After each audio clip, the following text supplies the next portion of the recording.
کیا سنت ادا کر رہے ہیں اور جماعت فرض نماز شروع ہو جائے تو کیا کریں؟ اگر تو آپ مطلب آخری رکعت میں ہیں تو فوراً سے یعنی تشہد تک پہنچیں اور محمدن عبدہ و رسولہ کے بعد صرف چھوٹا سا دروشی پڑھیں، اللہم صلی علی محمد وعلی آل محمد، اور سلام پھیر دیں تو آپ کی نماز مکمل ہو جائے گی۔ اور ابھی ایک دو رکعتیں اگر پڑی ہوئی ہیں اور آپ کو پتا ہے کہ اس کی وجہ سے آپ کا قیام مس ہو جائے گا، پہلی رکعت چھوٹ جائے گی، تو آپ نماز کو وہیں پہ توڑ دیں، چھوڑ دیں، اور پھر اس نماز کو دوبارہ لوٹا لیں، اس نفلی نماز کو۔ ظہر اور عشاء کی نماز کتنی ہے؟ ہم تو بریلویت کے وقت کی نمازیں پڑھ رہے ہیں، 4 سنتے، 4 فرض، 2 سنتے۔ میرے بھائی فرض نماز کی 17 رکھتے ہیں، اس پہ میرا کلپ یوٹیوب کے اوپر رکھا ہوا ہے، وہ آپ دیکھ لیں۔ نماز تو فرض وہی ہے، 2 فجر کے، 4 ظہر، 4 عصر، 3 مغرب، 4 عشاء، باقی سنتیں تو ہیں مؤکدہ۔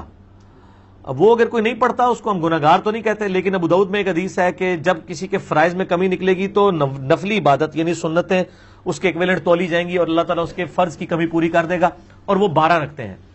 2 فجر سے پہلے، بخاری مسلم میں آئی ہیں، 2 فجر سے پہلے، 4 ظہر سے پہلے، 2 ظہر کے بعد، 2 مغرب کے بعد، 2 عشاء کے بعد، اور 3 وتر جو ہیں اس کے علاوہ ہیں، وہ 5 بھی پڑھ سکتے ہیں، 3 بھی اور 1 وتر بھی، لیکن عمومی عمل صحیح بخاری میں 3 وتر کا ہے، مسئلہ نمبر 130 میرا ریکارڈڈ موجود ہے، وہ آپ دیکھ سکتے ہیں۔ فجر کی سنت اگر جماعت شروع ہو جائے تو کب پڑھیں؟ جب جماعت، تو بخاری مسلم میں حدیث ہے جب فرض کی اقامت ہو جائے تو کوئی نماز درست نہیں ہے، ٹھیک ہے؟ تو آپ سنتے پھر نہیں پڑھ سکتے، آپ فرض نماز ہونے کے فوراً بعد پڑھ لیں۔ وہ ترمذی میں روایت موجود ہے، ترمذی والی سند تو کمزور ہے، البتہ صحیح ابن خزیمہ میں اور صحیح ابن حبان کے اندر موجود ہے کہ نبی علیہ السلام ایک دفعہ فجر کی نماز پڑھ کے نکلے تو ایک بندہ نماز پڑھ رہا تھا، آپ اس کے پاس کھڑے ہو گئے، جب سلام پڑھ کے پھیر کے فارغ ہوا آپ نے پوچھا یہ کیا پڑھا تم نے؟ کوئی کل سے جو ہے وہ فجر کی 4 رکعتیں پڑھنا شروع کر دے گا۔ اس نے کہا رسول اللہ میں نے فرض نہیں پڑھے، میری فجر سے پہلے جو 2 رکعتیں رہ گئی تھی نوافل سنت مؤکدہ میں وہ پڑھ رہا ہوں، تو آپ نے خاموشی اختیار کر لی، اسے کہتے ہیں حدیث تقریری، یعنی آپ کے سامنے ایک عمل ہوا، آپ نے خاموشی اختیار کر لی۔ یہ حدیث آپ کو مشکات میں بھی جو ہے پہلی جلد کے اندر مل جائے گی، اس کے نیچے شیخ زبیر صاحب نے تحکیم بھی کی ہوئی ہے کہ ترمذی والی روایت کمزور ہے، لیکن چونکہ اس کی صحیح سند ابن حبان اور ابن خزیمہ میں موجود ہے لہٰذا اس کا متن بالکل ٹھیک ہے، فوراً بعد پڑھ لیں، اور اگر آپ سورج نکل کے پڑھنا چاہتے ہیں اس وقت بھی پڑھ لیں۔ لیکن یہ جو عوام میں مشہور ہے کہ جی اتنی دیر آپ مسجد میں بیٹھے رہیں گے، یہ تو فقہ حنفی میں بھی کہیں نہیں لکھا ہوا، یہ لوگوں نے مشہور کیا ہوا ہے۔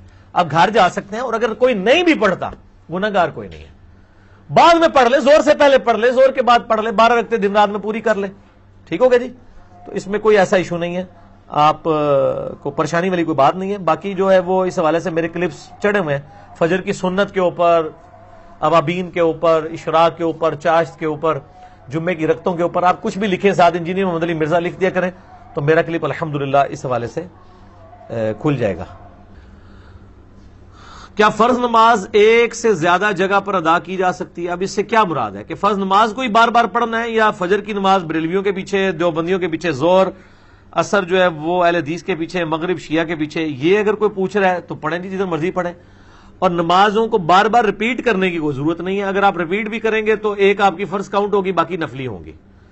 تو میں نے دونوں طریقے سے جواب دے دیا، اس میں مطلب احادیث موجود ہیں، بخاری مسلم میں موجود ہے، حذیفہ ابن یمان کہتے ہیں معاذ ابن جبل کہ میں نبی علیہ السلام کے پیچھے عشاء کی نماز پڑھتا تھا، پھر اپنی قوم میں جا کے عشاء کی امامت کرواتا تھا۔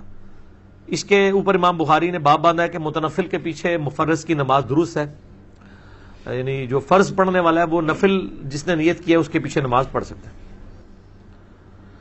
فجر کی نماز کے بعد اور سورج طلوع ہونے سے پہلے قضا نمازیں ادا کر سکتے ہیں؟ بالکل، سب کے نزدیک کر سکتے ہیں، حنفیوں کے نزدیک بھی کر سکتے ہیں، وہ صرف نفلی نماز کو منع سمجھتے ہیں، فجر کے فرائض کے بعد قضا نماز کو وہ بھی جائز سمجھتے ہیں۔ نبی علیہ السلام نے جو یعنی ممانعت ہے وہ تو 3 اوقات کے اندر ہے، جب سورج نکل رہا ہوتا ہے بالکل ٹکیا جب باہر آنے لگتی ہے 10 منٹ کا وہ، اور داہوہ کبرا جو دن کے وقت ہے، اور غروب سے جسٹ پہلے، لیکن غروب میں آسانی ہے کہ آپ اس وقت نماز اثر پڑھ سکتے ہیں، اور فجر کی بھی 1 رکعت اگر طلوع سے پہلے پا لی تو فجر کی نماز پا لی، بخاری مسلم میں موجود ہے، مسئلہ نمبر میرا 30 نمازوں کے اوقات پہ دیکھ لیں ڈیٹیل کے ساتھ۔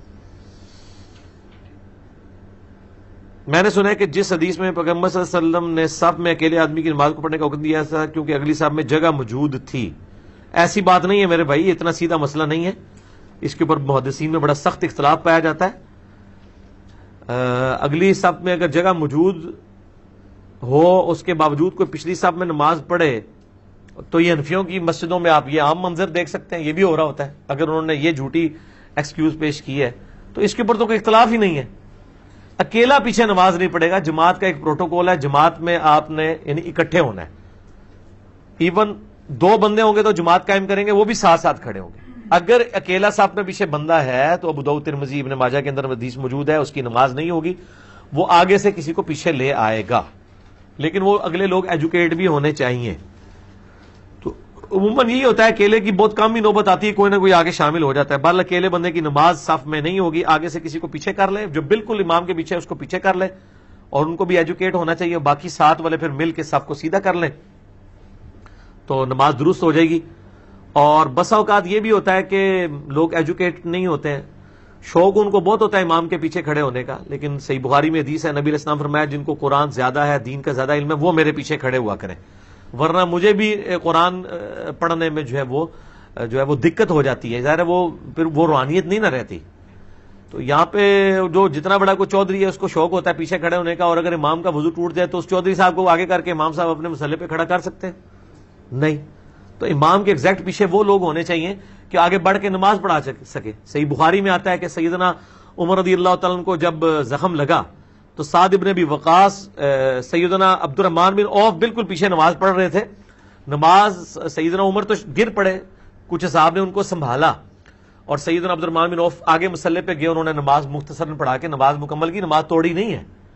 اب یہاں پہ کس کی کیپیبلٹی ہے کہ وہ آگے بڑھ کے نماز پڑھائے؟ میرا خیال ہے امام کا وضو ٹوٹ جائے تو سارے ایک دوسرے تکڑنا شروع کر دیں گے, اسے امام سے پیچھے وہ بھی ٹور پاؤں, ٹھیک ہے جی ہوں آنا تو دوبارہ نیت کرنا ہے. تو اس طرح کے لوگ نہیں ہونے چاہیے امام کے پیچھے. ان کو امام کو ضرورت ہی نہیں کہ وہ آگے کسی کو کھڑا کرے, وہ پیچھے ایسے لوگ ہی پہلے ہی کھڑے ہونے چاہیے کہ جب وضو امام کا ٹوٹ جائے تو وہ آگے بڑھ کے تو نماز کو مکمل کریں. کیا چیز؟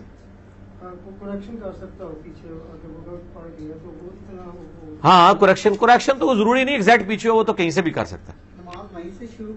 جی ظاہر ہے وہیں سے شروع کریں. اگر نماز کا ٹائم شروع ہو جائے اور اگر کوئی اذان نہ ہو تو اکیلا بندہ نماز پڑھ سکتا ہے یا اذان دے کر پڑھ سکتا ہے. کیوں پڑھنا چاہ رہا ہے اکیلا؟ جلدی ہے اسے, جماعت سے پڑھے.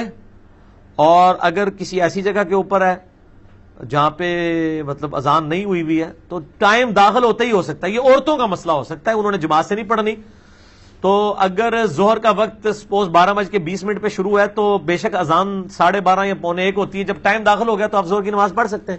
عورتوں کے لیے میں بتا رہا ہوں, مرد نے تو جماعت سے ہی پڑھنی ہے تو پڑھے, ضرور پڑھے. اکیلا بندہ بھی, صحیح بخاری میں حدیث ہے, تیرے رب کو اس گڈریے پہ بڑا پیار آتا ہے جو پہاڑ کی چوٹی پہ اکیلا کھڑا ہو کر اذان اور اقامت دے کے جماعت کو قائم کرتا ہے. یعنی کوئی اس کا ساتھی نہیں ہے. وہ آپ اکیلے بھی, کبھی آپ کی جماعت رہ گئی ہے اور آپ اکیلے نماز پڑھ رہے ہیں تو آپ بلند آواز میں اقامت کہہ کے, تکبیرات بلند کہہ کے نماز پڑھ سکتے ہیں. بخاری کی حدیث کا مفہوم ہے کہ نماز کے بعد بلند آواز سے ذکر کیا جاتا تھا, تو کیا نماز کے بعد بلند آواز سے ذکر کرنا جائز ہے؟ جائز نہیں, سنت ہے, لیکن یہ والا نہیں جو انڈیا پاکستان والوں نے بتایا ہے. بخاری میں خالی بلند آواز کا ذکر نہیں ہے, بخاری مسلم میں حدیث موجود ہے کہ نبی صلی اللہ علیہ وآلہ وسلم, صحیح بخاری میں انٹرنیشنل نمبر کے مطابق 842 ہے اور صحیح مسلم میں 1316 ہے.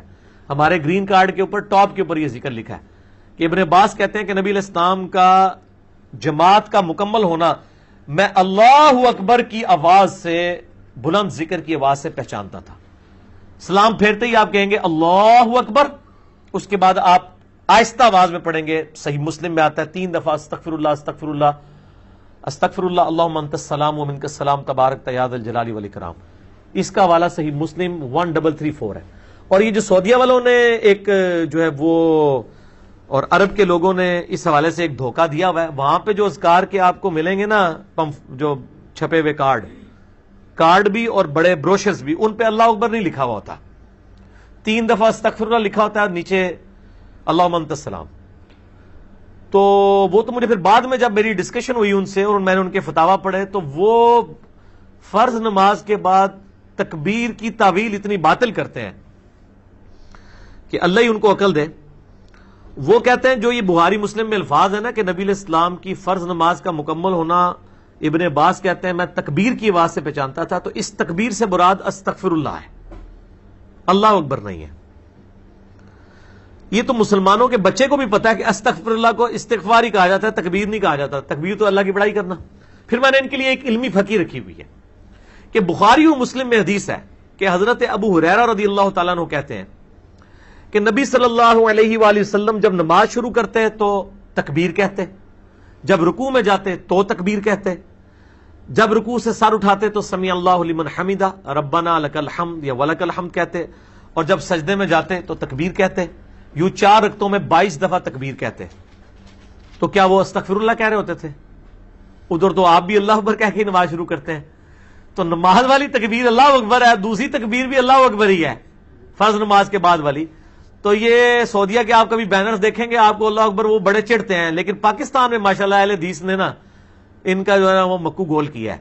دارالاسلام والوں نے جتنے چھاپے ہیں اس میں انہوں نے پہلے نمبر پہ اللہ اکبر کا ذکر لگایا، اور دارالاسلام کی برکت سے سعودی عرب والوں نے جو یہ دین کو ٹیمپر کرنے کی کوشش کی تھی سنت ذکر کو، یہ انہوں نے تعریف کی ہے نا کہ آپ تکبیر کو استغفر اللہ کہہ رہے ہیں.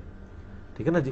تو اس حوالے سے اللہ تعالیٰ نے جو ہے نا دارالاسلام کے ذریعے حق آواز لوگوں تک پہنچائی، جو کہ دنیا میں سب سے بڑا ادارہ ہے دارالاسلام پبلیکیشن کا. تو پوری دنیا میں ان کے بینرز اب مسجدوں کے اندر بھی لگے ہوئے ہیں، باقی چیزیں بھی ہیں. تو ماشاءاللہ اس حوالے سے حق بات لوگوں تک پہنچ گئی ہے. ٹھیک ہوگا جی. دیکھیں میں نے ایک سوال میں آپ کو کتنے جواب دے دیے. دیکھیں نا یہ ساتھ ساتھ یہ چھوٹے چھوٹے وہ مسئلے ہیں، کیونکہ مجھے ای میلز پہ لوگ آگے پیچھے پوچھتے رہتے ہیں جو کچھ دماغ میں آتا ہے، جو کہ فری سٹائل مجلس ہے نا جی، مجلس میں تو یہی کچھ ہوگا. مسجد میں نمازی فرض نماز کے بعد سنت پڑھتے ہیں، اس وقت کوئی اعلانیہ نعت یا تلاوت کرتا ہے تو یہ جائز ہے ناجائز ہے؟ بالکل غلط ہے جی، کوئی ضرورت نہیں ہے. مطلب نماز کے اوقات کے اندر کیا کام ہے کہ آپ یہ کام شروع کر دیں اونچی آواز میں تلاوت؟ اگر نماز کے وہ اوقات ہیں، اگر نماز سے ہٹ کے ہیں تب بھی ان کو ریکویسٹ کرنی چاہیے کہ مسجدیں ان کاموں کے لیے نہیں بنی ہوئی ہیں کہ آپ مطلب جو ہے وہ اور یہ کیا کرتے ہیں، درس بھی دینا غلط ہے. سلام پھیرتے ہی جو ہے وہ درس قرآن دینا شروع کر دیتے ہیں، سنت اذکار بھی نہیں کرنے دیتے ہیں. یہ آپ کون سی دین کی خدمت کر رہے ہیں؟ ٹائمنگ رکھیں، جس نے سننا ہے سنے گا، جس نے نہیں سننا نہ سنے. آپ داروغہ تو نہیں ہے ان کے اوپر. اس طرح کی سختیاں لوگوں کے ساتھ نہ کریں.